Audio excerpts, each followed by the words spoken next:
I hope you're enjoying my YouTube channel, Rick Surowicz Watercolor. If you haven't already, be sure to sign up to my mailing list where you can receive the latest information about my videos, online courses, workshops, coupons, and giveaways. Now through the end of 2019, I'll be providing early access to the subscribers of my mailing list as well as periodic exclusive tip videos. You can click on the link in the top right corner to sign up to my mailing list, or you can find the link in the description of this video. This is the narrated step-by-step tutorial for my painting Winter Walk.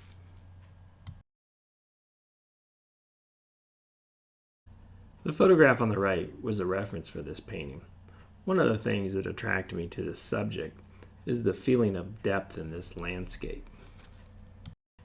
To recreate this same feeling of depth in my painting, it was very important that I was effective in my placement of values, how I used value contrast, also the variety of ways that I use edges and contrasting edges, soft edges and hard edges. This is the sketch I did with a B pencil on a 8 by 10 inch sheet of 140-pound cold press Watercolor watercolor paper, so it's a fairly small painting. In this sketch, I'm drawing the major shapes and also really trying to lay out the horizontal and vertical planes. These are a few small value studies that I did in my sketchbook using an ink pen with washes of Payne's Gray. These value studies are good problem-solving tools to use in the planning stages before you begin to paint. Another element that I include in my planning process is to begin thinking about the actual painting process I'm going to use for a particular painting. I often use masking fluid in my winter scenes to create some of the textures that I like and the feeling of snow laying around. However, in this painting, I decided I wasn't going to use any masking techniques, that this is all going to be direct painting. Before I begin to paint, let me list the colors that I use for my painting. Cerulean blue, cobalt blue, royal blue, rose madder quinacridone, quinacridone burnt orange, and raw umber. I'm going to begin my painting with a sky wash of cerulean blue. I'm using a 1/2 inch flat brush, and my brush is fairly well loaded with pigment when I put it to the paper. And now I'm going to take this spray bottle and use a fine mist spray to diffuse the color and soften the edges. And I'll blot this with a tissue, and I'll add some more paint, and I'll soften the edges a little bit, and I'll just work this process until I get a result that I'm comfortable with. I began painting wet on dry, and then I sprayed it with a fine mist spray, and the paint that I'm applying now after I've sprayed the paper is more of a wet and wet application. And I'm just putting some touches in some areas that are going to be some distant tree lines here to have a little bit of this color showing through.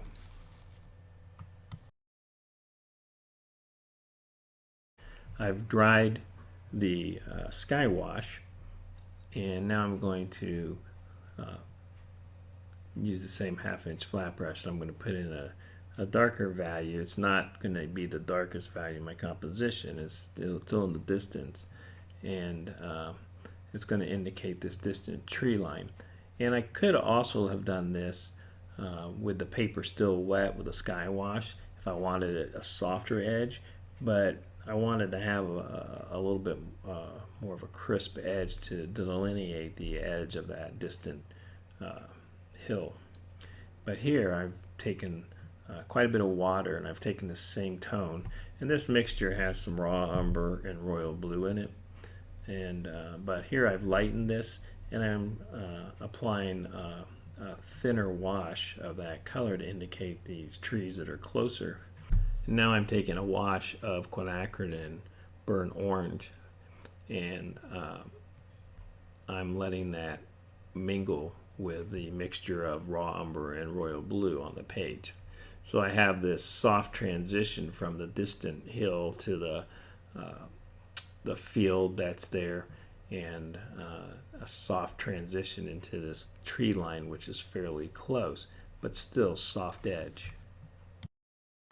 And here I'm bringing touches of this burnt orange around my composition, and some of that comes to the base of this hill as it hits the frozen snow on the water. And when you're putting in washes like this, you're not going to get this effect using a teeny tiny brush with a little dab of paint on a plastic palette.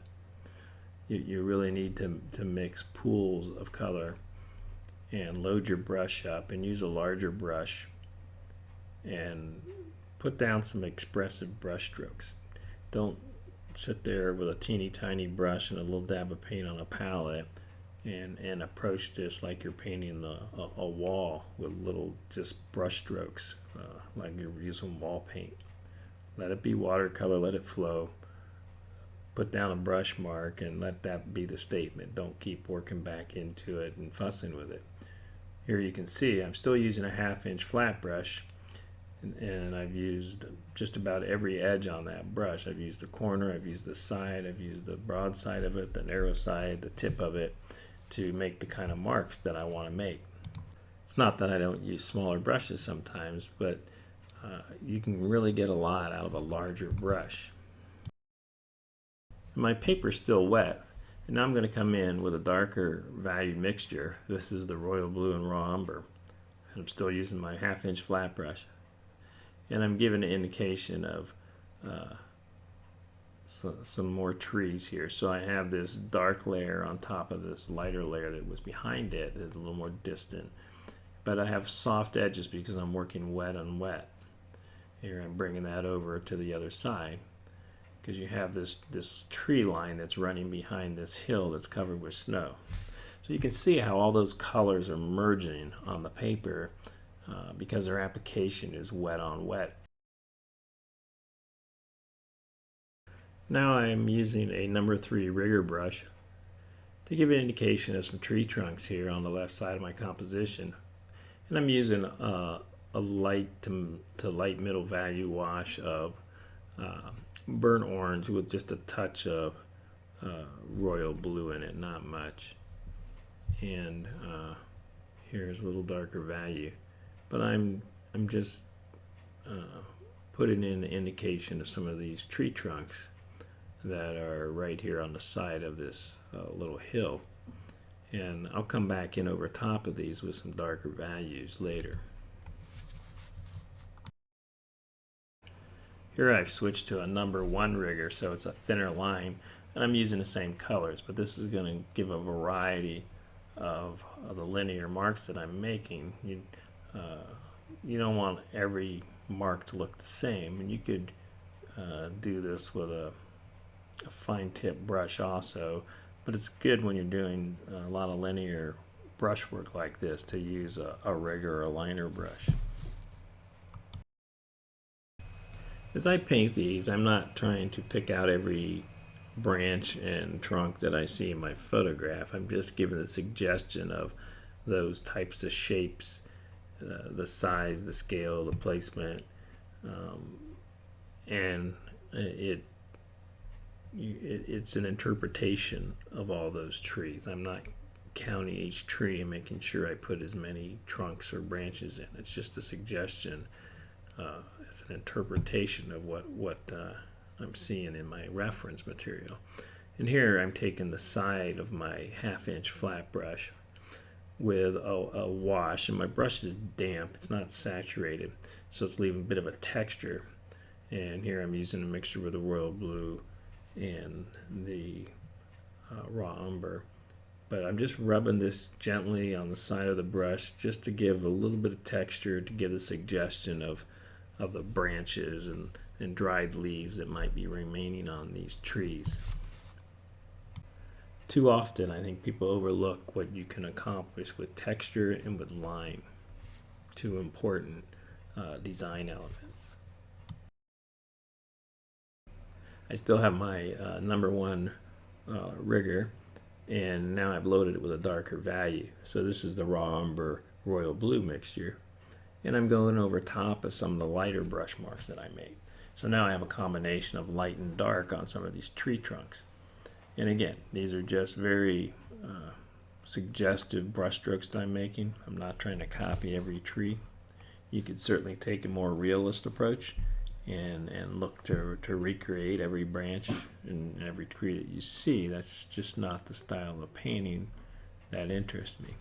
I've done that before, where I've spent hours laboring over a small painting on illustration board to make it look like a photograph. It's just not how I enjoy working with watercolor.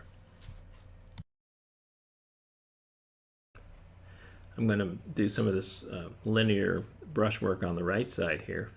And I'm not doing a lot, just enough to give the suggestion that there's tree trunks here, but I'm really going to let that soft wash that I put in earlier represent that mass of trees that's there on the right.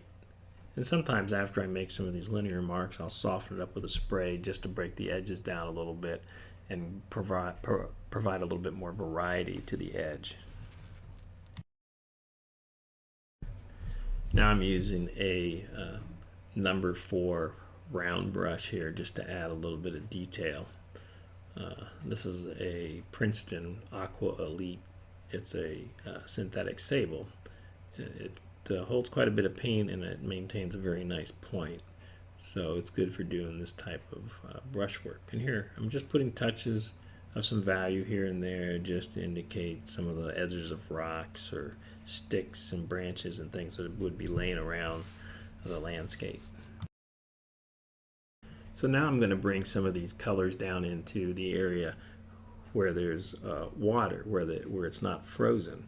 So part of this subject matter has snow frozen on top of ice where the water's iced over, and then it has areas where the water's still flowing through. So now I'm starting to drop in some of these colors that are going to reflect down into the area that's still water. And a large area of this is going to be reflecting the blue tone of the sky. And I'm going to make that blue a little richer as it reflects into the water. And so I'm using a combination of cerulean blue and cobalt blue and also some royal blue, just to give me a variety of the richness of color and change the value a little bit. I'll get fairly dark with this.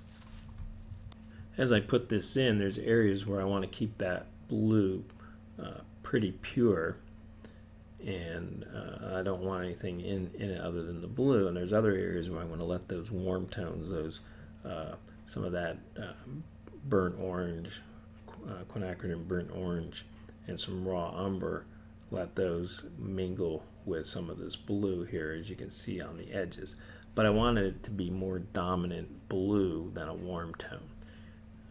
So this water is the majority of it is picking up the reflection of a sky color, and just touches on the edges in a few places, picking up some of the reflection from the wooded area around. And all this brushwork is being done here with the 1/2" flat wash brush. So far in my painting, I've used 4 brushes, and that's probably about what I'm going to use. I've used a 1/2" flat brush to put down most of these washes. I've used 2 different size riggers to give me a variety of width of some of the lines I'm making for the trees, the tree trunks. And I've also used a small number 4 round brush to put in some of the smaller brush marks, to put some of the little touches of value around the composition. And here again I have this number 4 synthetic sable brush, and I'm bringing some of this raw umber tone. It has some raw umber and royal blue, and I'm bringing that down into the wash that I've put down. So here I put down this blue wash, and now I'm picking up the reflection of the trees. So we have the reflection of the sky and we have the reflection of the tree. And these reflections are going to be vertical. And the marks that I'm making right now, I'm working wet on wet because that initial wash that I put down is still wet, and it lets me make these linear marks that start to dissolve a little bit and give me a softer edge. Now, you need to do this when there's still quite a bit of moisture in that initial wash. If you wait too long and the paper is starting to dry and it's in more of a damp condition and you have more paint in your brush, more moisture in your brush, you're going to get some blossoms and backwashes and some edges that you may not want. So I've thoroughly dried my paper and I'm working wet on dry again. And I'm using my 1/2 inch wash brush to lay in some of these shadows that are being cast here in the foreground, and I'll work my way back. So I'm using a mixture with some cobalt blue, some cerulean blue, and a little bit of rose madder quinacridone. So when these shadows fall, they contour the land. And this being pretty much the water and snow laying on ice, it's a fairly flat area, so there's not a lot of rolling to the contour of the land, but there is some variation. So I'm trying to indicate that by my brush strokes and give some little irregularities as I put these down and change the widths of my brush strokes. If this were on a hill, it would follow the contour of that hill.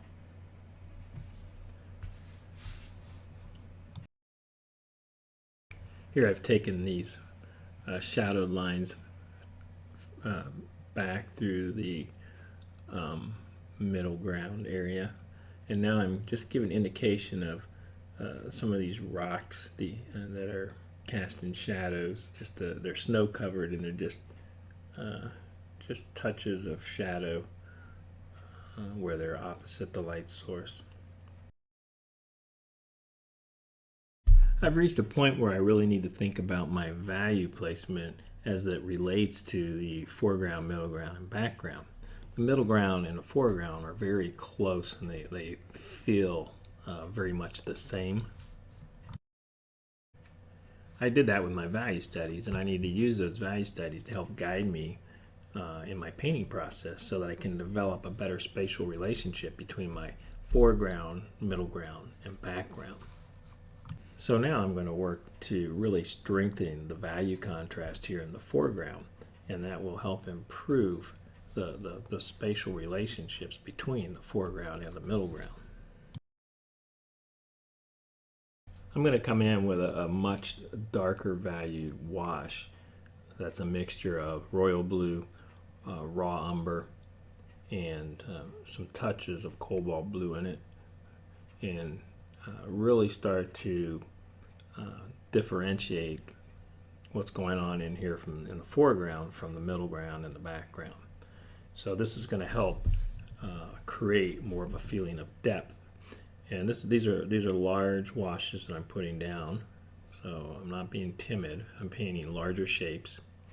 Here again, I'm using the 1/2 inch flat brush, and I'm working wet on dry at the moment. And you can see that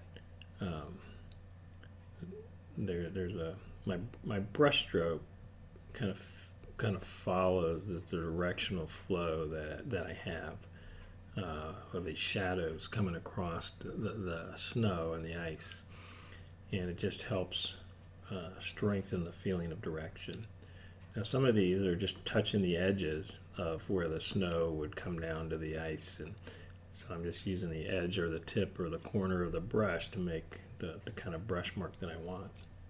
And you can see as it starts to develop with these darker colors or these darker values that now the foreground doesn't feel as much like the middle ground. There's my strongest contrast is here in my foreground, and then that lessens as I move back, and then as I get into the distance, the contrast is less, and not just the value, but of the edges are softer. So here I have hard edges with these values opposing one another. And as you get to the back there, I start softer edges where I've done wet and wet brushwork. So that helps create the feeling of depth. I want to make a stronger statement with some of these trees to the left of the composition.